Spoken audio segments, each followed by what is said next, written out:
Naranasan mo na ba umorder ng food delivery ng 10 oras ng gabi, tapos habang nginunguya mo yung pagkain mo, biglang pumasok sa isip mo yung tanong na, "Teka, totoo ba itong kinakain ko?" Yung parang mapapaisip ka kung gawa na ba sa laboratorio yung karne, di ba? Mismo. O kaya naman, habang nag-i-scroll ka sa social media, nakapanood ka ng video na sobrang realistic. Tapos, na-realize mo na AI-generated pala. Ay, grabe. Yun yung mga deepfakes. Ang hirap na talaga ma-distinguish ngayon eh. 'Di ba? Bigla kang kinabahan na baka balang araw mapalitan na tayong lahat ng artificial intelligence. Kasi karaniwang modernong takot na natin niya ngayon eh. Totoo yan. Mga bagay na madalas nating nababasa sa tech news o napapanood sa mga sci-fi na pelikula kumbaga. Tama. Kasi madalas nakakohon sa isip natin na ang mga isyung ito, yung peking pagkain o AI automation, problema lang ng mga tech companies. O ng mga ekonomista. Eksakto, o kaya usapan lang sa mga laboratorio. Parang napaka-secular kasi ng tingin natin sa mga problemang ito eh. Pero paano kung sabihin ko sa iyo na itong mga eksaktong makabagong takot na ito, yung AI at yung mga artificial na pagkain, ay naging mismong sentro ng isang napakaseryoso at literal na espiritual na pangihintig? Ayan, dyan na nagiging kakaiba yung kwento natin.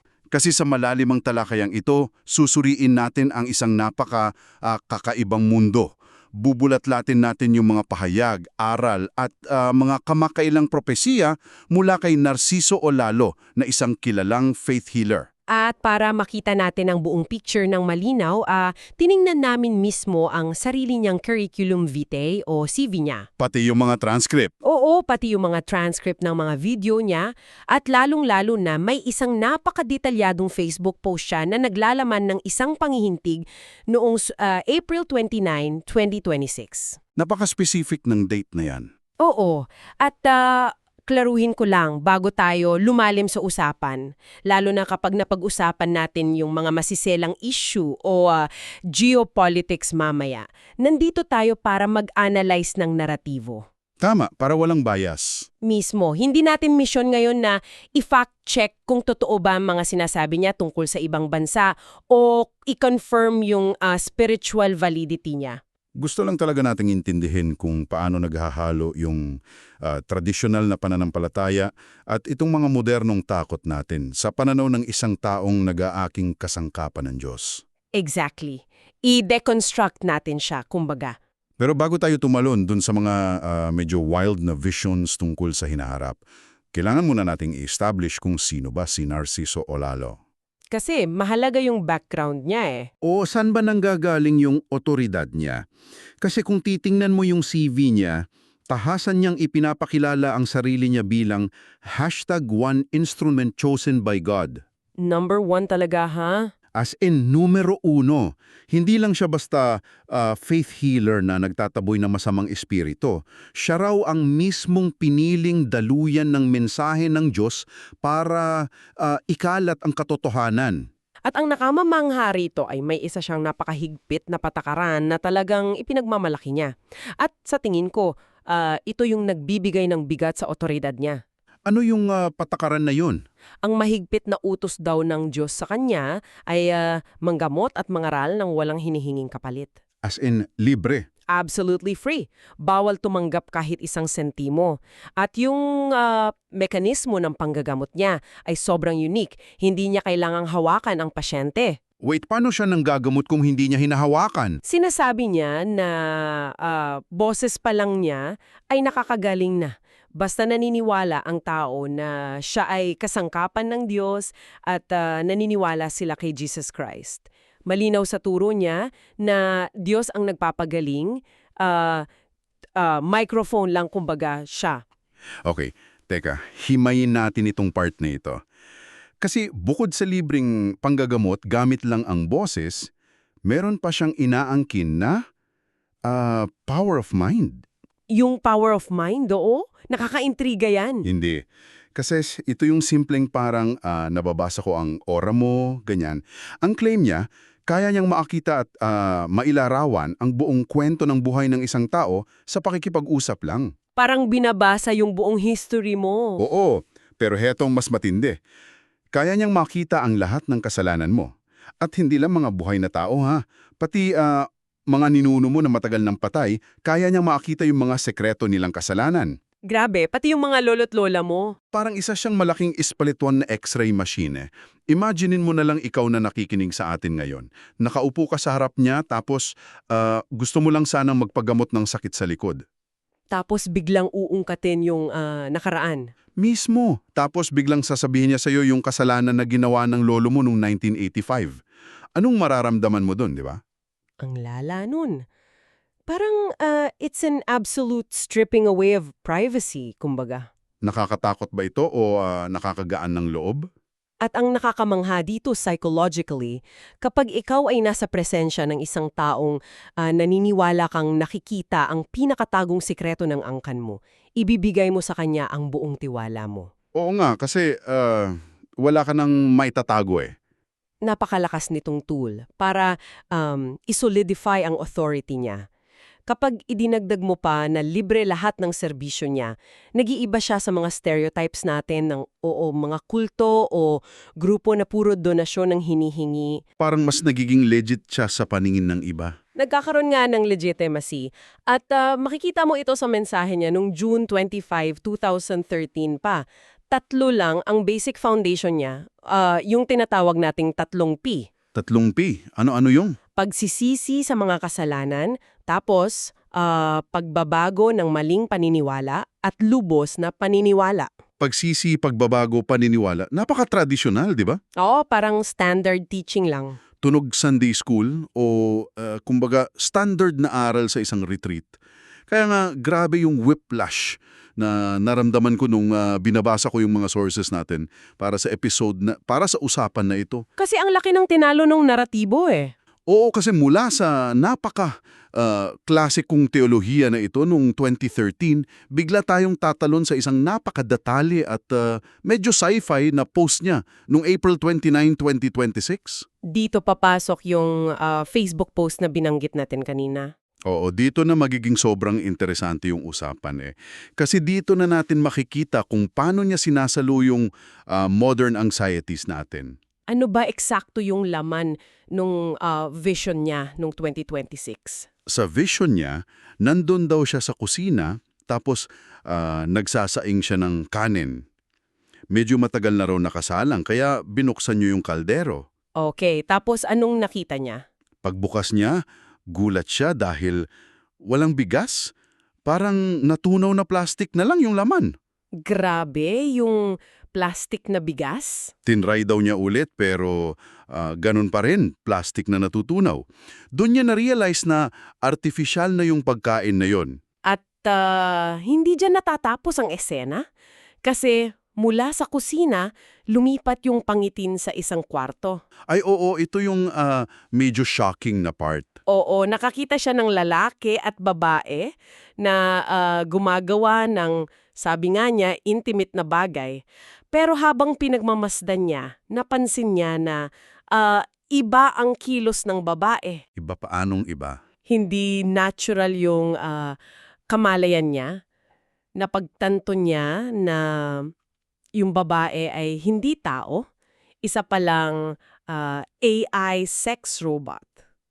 Wow, teka wait lang. Isang robot sa vision ng isang faith healer? Oo, AI generation daw at kasabay nun narinig niya ang boses ng Diyos na nagbibigay ng babala na papasok na tayo sa panahon ng AI. Isang panahon kung saan yung kinakain natin at maging yung pinaka-intimate na aspekto ng pagiging tao ay gawa na ng makina. Mismo, hindi na galing sa kalikasan. Teka, i-pause muna natin dito ha.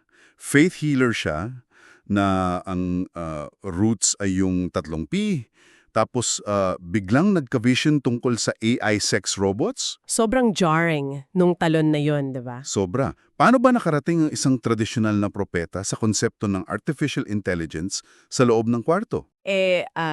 Diyan nagiging fascinating ang human psychology pagdating sa mga pangitain. Ang mga visions kasi ng mga propeta, historically speaking, ay laging gumagamit ng mga images na pinaka-relevant at pinaka-kinatatakutan ng henerasyon nila.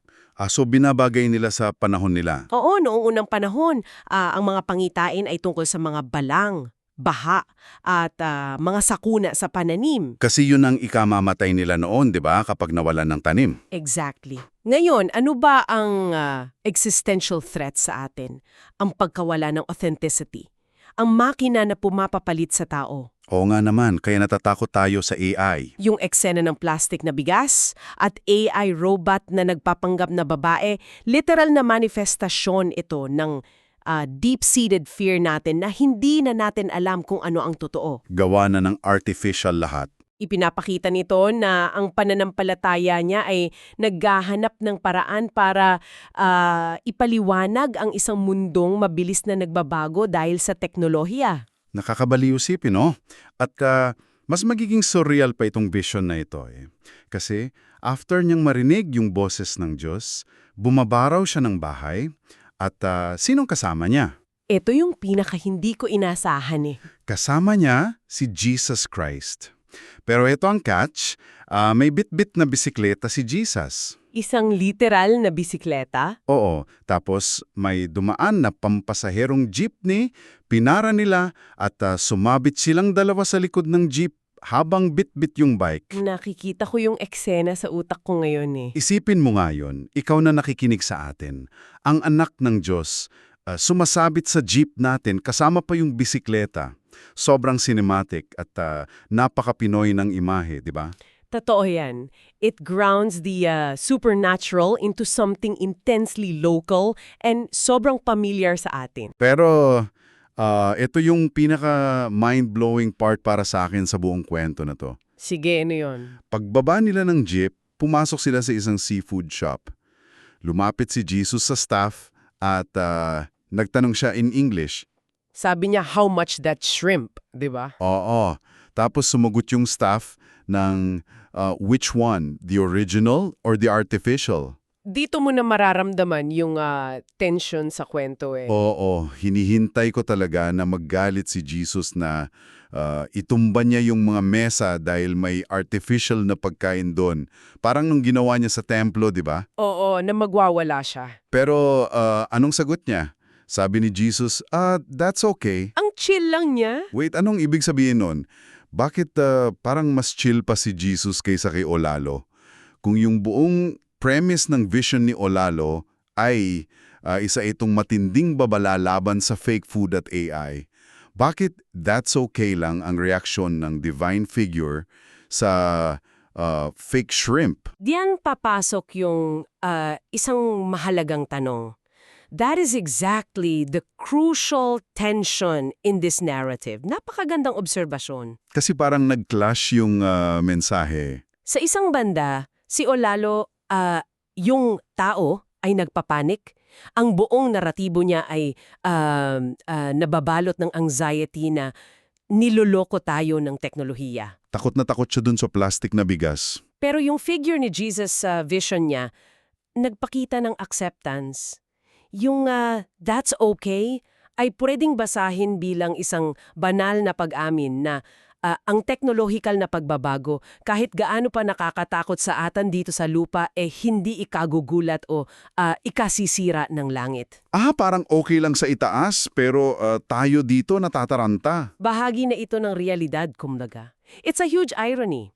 Sinasabi ng vision niya na okay lang ito sa itaas, pero siya mismo hindi niya ma-reconcile yung takot niya. Kaya pala. At doon nanggagaling yung mas mabigat niyang babala sa susunod na bahagi. Oo nga, kasi hindi siya nag-stop sa that's okay. Pagkatapos nilang bumili ng hipon, naglakad sila sa isang napakataas at magandang tulay. At nang tanungin ni Olalo kung nasaan sila, ano raw sabi? Sinabi ni Jesus na pakinggan niya yung paligid. Makakarinig daw siya ng Chinese words. At idinagdag pa na hindi tayo kalayuan sa Pilipinas. At dito na nga pumapasok yung geopolitical na aspeto na nabanggit natin kanina. Tama. Sa isa sa mga video niya, diretsahang ibinahagi ni Olalo yung mensahe umano ng Diyos na ang mga artificial na pagkaing ito na nagdudulot daw ng sakit at pag-ikli ng buhay ay nanggagaling sa China. Ulitin lang natin ha, para sa mga nakikinig na hindi tayo nandito para i-validate ang foreign policy o maging political analysts. So, we're staying neutral. Ang tinitingnan natin ay kung paano niya ginamit yung current events. Kasi the truth is, merong talagang matinding tension ngayon pagdating sa international trade at supply chains. Totoo yan. Laging nasa balita. Inilista pa nga niya yung mga specific na peke, di ba? Oo. Sabi niya, plastic na bigas, peking itlog, artificial na cauliflower, repolyo, at yung mga parang goma na seafood na nakakain daw minsan sa mga Japanese restaurant. Yung plastic na bigas, gets ko pa eh. Kasi yun yung sikat na urban legend matagal na. Yun rin naisip ko.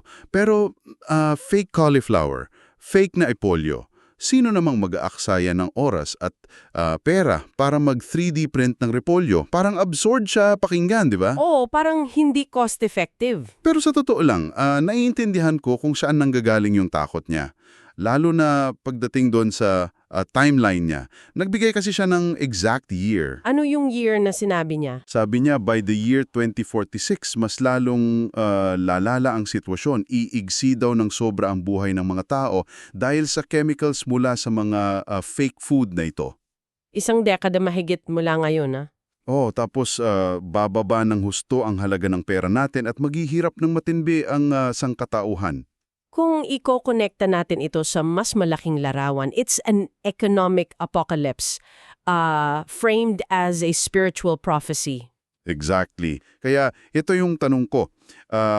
Kaya ano ba ang ibig sabihin ng lahat ng ito? Saan ba nagtatapos ang isang ordinaryong warning mula sa Department of Health at saan nag-uumpisa ang katapusan ng mundo?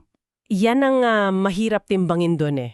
Paano maalalaman ng isang tagapakinig natin na, kailangan ko lang hugasan ng mabuti itong repolyo ko kasi may pesticides versus, oh my God, fake food ito, babagsak na ang ekonomiya sa 2046. Parang sobrang nipis ng linya sa pananaw niya. Ang dahilan kung bakit manipis ang linya na yun para kay Abinalo ay dahil sa konsepto natin ng loss of agency. Loss of agency? Paanong nangyayari yun? Nabubuhay kasi tayo sa isang globalized na mundo na sobrang complicated. 23 taon na ang nakakalipas. Kilala mo yung magsasaka na nagtanim ng bigas na binibili mo sa kanto, di ba? Oo, yung kapitbahay mo lang madalas yung nag-aani. Ngayon, dumaan sa 12 ng logistics hubs, factory, at borders bago makarating sa plato mo. Wala tayong control doon. So dahil hindi na natin nakikita kung saan galing, nagkakaroon tayo ng duda. Mismo. At kapag nararamdaman ng tao na wala siyang control sa sarili niyang kalusugan at pagkain, nagkakaroon ng existential dread. Yung feeling na wala kang magawa kundi tanggapin kung ano yung nakahain. Hindi lang economic issue. Natatranslate ito sa isip niya bilang isang literal na gawa ng kasamaan na kailangang pigilan. It's his mind's way of organizing chaos, kumbaga. Totoo yan. Kapag hindi mo ma-explain yung inflation at food science, mas madaling sabihin na demon-spawned ang fake cabbage. Oo, mas mabilis siyang ma-digest spiritually. At speaking of organizing chaos, dito na tayo papasok sa aksyon. Kapag may ganitong kabigat na problema yung mga AI sex robots, peking itlog, economic collapse sa 2046, syempre, maghihintay ka ng malupit na solusyon, di ba? Oo, yung tipong magtayo kayo ng bunker, ganyan. Hinihintay ko nga sabihin niya na kaya pumunta tayo sa kabundukan at magtayo ng sariling farm. Pero alam mo anong ginawa niya? Anyong inalok niyang solusyon? Pagkatapos i-post yung nakakatakot na vision niya sa Facebook, inimbitahan niya mga followers niya para pag-usapan ito ng mas malalim sa isang Zoom meeting darating na linggo, sabi niya. Which is incredibly poetic, di ba? Bakit mo nasabi? Nagbabala siya tukol sa panganib ng teknolohiya gamit ang mismong plataporma na produkto ng teknolohiya. Ay, oo nga, no, Zoom meeting laban sa AI. Pero yan ang nature ng modernong propasiya ngayon. Hindi na sila sa mga plaza nagsisigaw, nagpapadala na sila ng meeting invite link. Nakakalender na kumbaga. Pero kahit modern yung medium, yung solusyon na inaalok niya ay yung lumang-luma niyang mensahe mula pa noong 2013. Sabi niya, maswerte ang mga taong naniwala sa iyo na ginagamit kitang kasangkapan at naniwala sa akin na si Jesus Christ. Maswerte ang naniwala. Paano naman yung hindi? May sinabi ba siya para sa mga hindi follower? Ayon sa vision niya, malinaw ang utos. Sa mga hindi naniwala, wala na siyang gagawin sa kanila. Ipaubaya na daw sila sa Diyos. At Diyos na ang bahala sa kanila dahil maraming darating na problema. So iiwan na lang sa ere yung iba? Parang ganun na nga. Ang mensahe niya lang sa mga followers niya, maging laging handa at maging mapanuri sa kinakain. Kahit na alam nilang halos imposible na itong iwasan. Parang wala rin tayong kawala sa dulo. Alam mo, iniisip ko si Olalo ay parang isang emergency broadcast system. Yung kapag may parating na bagyo, tapos tumutunog yung radyo o TV mo ng nakakabingi. Yung nakakagulat na alarm pag may bagyo? Oo, ganun ang vibes niya eh. Nag-broadcast siya ng frequency para bigyan tayo ng warning. Pero ang twist, yung frequency niya ay isang Zoom link. Ang galing ng analogy na yan. Kung ayaw mong i-click yung link o pumasok sa room, bahala ka ng malunod sa labas kasama ng mga artificial na hipon. I love that analogy. At yung konsepto na maswerte ka kung nasa loob ka ng Zoom room tapos bahala na yung nasa labas ay tinatawag sa sociologia na exclusivity as a coping mechanism. Exclusivity. So, dahil exclusive, mas safe sila. Sa isang mundo na walang kasiguraduhan kung saan nangangalala ka kung totoo ba ang kausap mo online o gawa ng AI, kung totoo ba ang kinakain mo o plastic, ang laking ginhawa sa isip na mapabilang sa isang maliit at eksklusibong grupo na feeling nila sila lang ang may hawak ng katotohanan. Parang safe space nila yon. Ipinapasabit nila yung mabigat na burden ng pagdedesisyon kay Olalo. It gives them a profound sense of safety. Sila ay pinoprotektahan mismo ng numero 1 kasangkapan ng Diyos. Grabe. Anong klaseng ride itong ginawa natin ngayon? Mula sa pagiging healer napunta sa AI tapos sa geopolitics. Oo, mula doon sa claim niya na kaya niyang iskan ang mga kasalanan ng lolo mo gamit ang power of mind, papunta doon sa vision na nagsasaing siya ng plastic. Tapos, sinamahan pa ni Jesus sa jeepney. Yung sobrang cinematic na pagsabit nila ni Jesus sa jeep na may bit-bit na bike para lang bumili ng fake shrimp at syempre yung mabigat na babala na sa 2046 babagsak daw ang sangkatauhan dahil sa artificial na pagkain galing China. Ang daming nangyari sa isang vision lang. Talagang napaglakbay tayo sa napakakulay at komplikadong isip nitong si Narciso Olalo. At kung nandito ka pa rin nakikinig at nagtatanong, bakit ko ba pinakinggan ito kung hindi naman ako follower ng faith healer na ito? Ano ba ang makukuha nila rito, di ba? Ang sagot ay dahil salamin ito ng sarili nating mga kaisipan. Ipinapakita ng kwentong ito kung paano binabasag ng mabilis na teknolohiya ang ating kamalayan. Apektado talaga tayong lahat eh. Yung mga takot natin sa artificial ingredients, sa fake news at sa AI na pumapalit sa mga trabaho natin, hindi na lang ito mga usaping technical ngayon. Hindi lang siya issue sa opisina o sa internet. Umapasok na ito sa pinaka-core ng pagiging tao natin. pumapasok na ito sa ating mga relihiyon at nagiging bahagi na ng usapang kaligtasan ng ating kaluluwa. At yan mismo ang gusto kong iwan sa'yo. Ikaw na nakikinig sa amin ngayon habang baka nagmamaneho ka o naglalaba ngayon. Isang mahalagang bagay na dapat pag-isipan. Kung yung simpleng takot natin sa fake food at sa ChatGPT ay sapat na para mag-trigger ng mga literal na pangiting galing sa langit, ano ang sinasabi nito tukol sa atin? Natatakot tayo sa mismo mga ginawa natin. Natatakot tayo sa sarili nating imbensyon na parang mga halimaw na sila ngayon. Kaya heto ang huling tanong ko sa iyo na pag-isipan mo. Ano yun? Kung bukas na bukas may kumatok na propeta sa pinto mo, sabihin niya sa iyo na ang iyong smart fridge na nag-monitor ng pagkain mo o yung mismong cellphone na hawak mo ngayon na nakikinig sa mga conversations mo ay isang direktang banta sa kaluluwa mo dahil dikta ito ng AI. Anong gagawin mo? Susundin mo ba siya? Bubunutin mo ba ang saksakan ng ref mo at itatapon ng phone mo o babaliwalain mo lang ang babala at mag-order ka ulit ng dinner online gamit yung parehong phone? Isang napakahirap na desisyon sa panahon na yon. Sa susunod na tumitig ka sa plato mo, baka hindi lang pagkain ang tinitignan mo. Baka tinititigan mo na rin ang sarili mong takot. Maraming salamat sa pagsama sa malalimang talakayang ito. Hanggang sa muli.